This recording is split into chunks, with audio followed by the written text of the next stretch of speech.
नमस्कार आदाब दोस्तों, हिंद वॉइस में आपका स्वागत है। मैं हूं इकराम।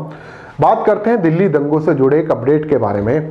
दिल्ली दंगों से जुड़े बहुत सारी खबरें मैंने की हैं। किसी को अगर पुराने अपडेट्स देखनी है, ग्राउंड रिपोर्ट देखनी है, आप लोग हमारी प्लेलिस्ट में जाकर देख सकते हैं, आपको तमाम खबरें मिल जाएंगी। एक अपडेट सामने आ रहा है दिल्ली हाईकोर्ट की तरफ से, जहां पर जी न्यूज को इस बात पर फटकार पड़ी है कि आप हमें एक हल्फनामा पेश करें और उस हल्फनामे में ये बताएं कि जो एक आरोपी गिरफ्तार हुआ है जिसका नाम इकबाल तन्हा है, उसका इकबालिया बयान आपके पास आया कहां से, क्योंकि आपने अपनी जो खबरों में चलाया है उसकी हमें जानकारी चाहिए। क्या है दोस्तों ये खबर, उस पर जाने से पहले एक छोटी सी अपील है कि अगर अभी तक आपने हिंद वॉइस को सब्सक्राइब नहीं किया है तो उसे सब्सक्राइब जरूर करें। साथ ही अगर आप लोग हमें फेसबुक पर देख रहे हैं तो फेसबुक पेज को फॉलो कर सकते हैं। इसके अलावा हमारी अच्छी खबरें, बहुत अच्छी स्टोरी आपको पढ़ने को मिल सकती है अगर आप हमारी वेबसाइट पर जाकर विजिट करेंगे। साथ ही आपको लगता है कि हिंद वॉइस की टीम अच्छा काम कर रही है तो डिस्क्रिप्शन में एक लिंक है या पेटीएम पे एक नंबर है, आप उस पर जाकर हमारी हेल्प कर सकते हैं, यानी हिंद वॉइस को सपोर्ट कर सकते हैं, इसे आगे बढ़ा सकते हैं। अब खबर यह है कि दिल्ली हाईकोर्ट ने गुरुवार को जी न्यूज टीवी चैनल को एक निर्देश दिया कि वह अगली सुनवाई में 19 अक्टूबर एक डेट है, उसमें कहा गया कि एक हल्फनामा दायर करे और हल्फनामा में स्पष्ट रूप से इस बात को बताए कि कहां से उन्हें जामिया मिलिया का जो छात्र है इकबाल तन्हा, उसका बयान कहां से प्राप्त हुआ था। क्योंकि जामिया का जो छात्र है इसको गिरफ्तार किया था एनआरसीसीए और जो नॉर्थ ईस्ट में दंगे होते हैं उसकी साजिश के इल्जाम में इसके गिरफ्तार हुआ था। और साथ में इसमें जो जज है, जिसमें न्यायमूर्ति विभू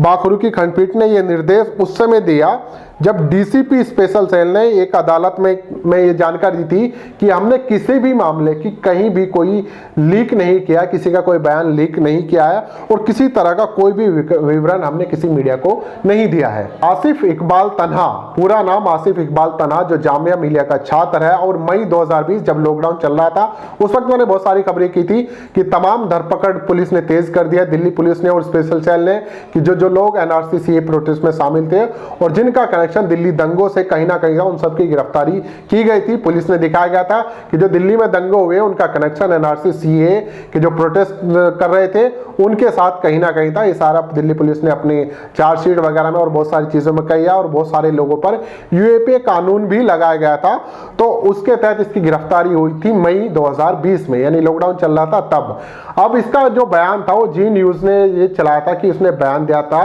कि वो इसमें शामिल था, लेकिन अब हाई कोर्ट ने, क्योंकि फिर इसके जो वकील थे उन्होंने याचिका डाली कि कैसे उसका बयान लीक हो सकता है, उसने किया है नहीं किया है ये बात की बात है, लेकिन ये कोई मीडिया कैसे चला सकता है। आसिफ इकबाल तन्हा के जो वकील हैं सिद्धार्थ अग्रवाल, सौजन्य शंकरन, अभिनव शेखरी, सिद्धार्थ सतीजा और निकिता खेतान ने जो जस्टिस है बाखरू उनकी खंडपीठ के समक्ष ये कहा था कि ऑन गोइंग क्रिमिनल इन्वेस्टिगेशन से संबंधित अत्यधिक संवेदनशील और गोपनीय सूचनाओं को विभिन्न समाचार आउटलेट्स द्वारा प्रकाशित और प्रशासन करने के खिलाफ यह याचिका हम दायर कर रहे हैं, क्योंकि इस तरह की वो चीज जो है वो सार्वजनिक नहीं कर सकते हैं। आसिफ इकबाल तन्हा के जो बयान को था जी न्यूज के अलावा ओप इंडिया, ये एक वेबसाइट है और मीडिया संस्थान है, इसने भी अपनी वेबसाइट पर डाला था। याचिका में ये अपील की गई है जिससे कि इनको आदेश दिया जाए कि ये अपने उससे ये सामग्री हटा ले वेबसाइट से और अपने जी न्यूज से भी जो कहा गया है कि उससे भी वो हटा लें। और साथ ही जी न्यूज से तो बाकायदा हल्फनामा मंगाया गया है कि आपके पास ये बयान आया कहां से, क्योंकि स्पेशल सेल ने कहा कि हमने कोई विवरण लीक नहीं किया। तो आप अंदाजा लगाइए कि फिर जी न्यूज के पास ये सारी जानकारी कहां से शेयर हो रही है। एक तरफ स्पेशल सेल मना कर रहा है कि हमने कोई विवरण जो है लीक नहीं किया, दूसरी तरफ जी न्यूज खुलेआम इस बात को छाप रहा है, बोल रहा है कि आसिफ इकबाल तन्हा का इकबालिया बयान है। और सिर्फ दिल्ली हाईकोर्ट ने ही जी न्यूज से हल्फनामा नहीं मांगा है, इसके अलावा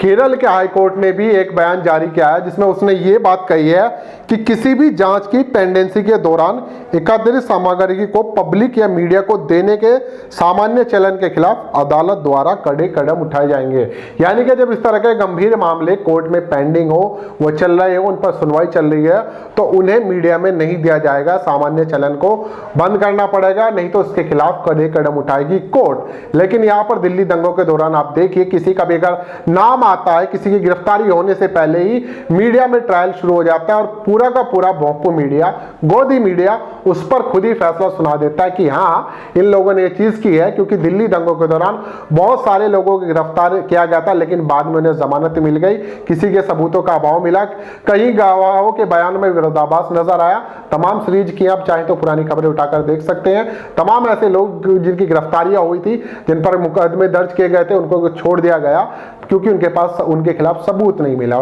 दिल्ली दंगों में खासकर ऐसी चीजें सामने नजर आई हैं। मैं आपको एक चीज और बताता चलूं कि दिल्ली में जब दंगों की शुरुआत हुई थी 23 फरवरी को धरना चल रहा था जाफराबाद मेट्रो स्टेशन पर। वहां पर दोपहर में कुछ लोग आते हैं और जो धरना कर रहे थे उनके साथ उनकी झड़प होती है, बाद में पत्थरबाजी में तब्दील होती है और अगले दिन चांदबाग उससे थोड़ी ही दूरी पर 3-4 किलोमीटर की दूरी पर यह घटना शुरू हो जाती है। और उसके बाद पूरी जो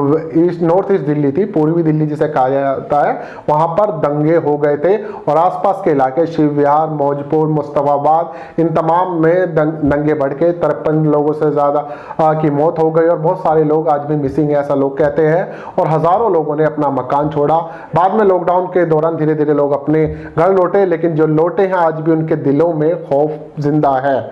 और इस तरह की कार्रवाई जब मीडिया अपने आप ही पूरा फैसला सुना देता है, कोर्ट का उसे इंतजार नहीं है, तो अब कोर्ट ने पूरी तरह संज्ञान ले लिया कि आप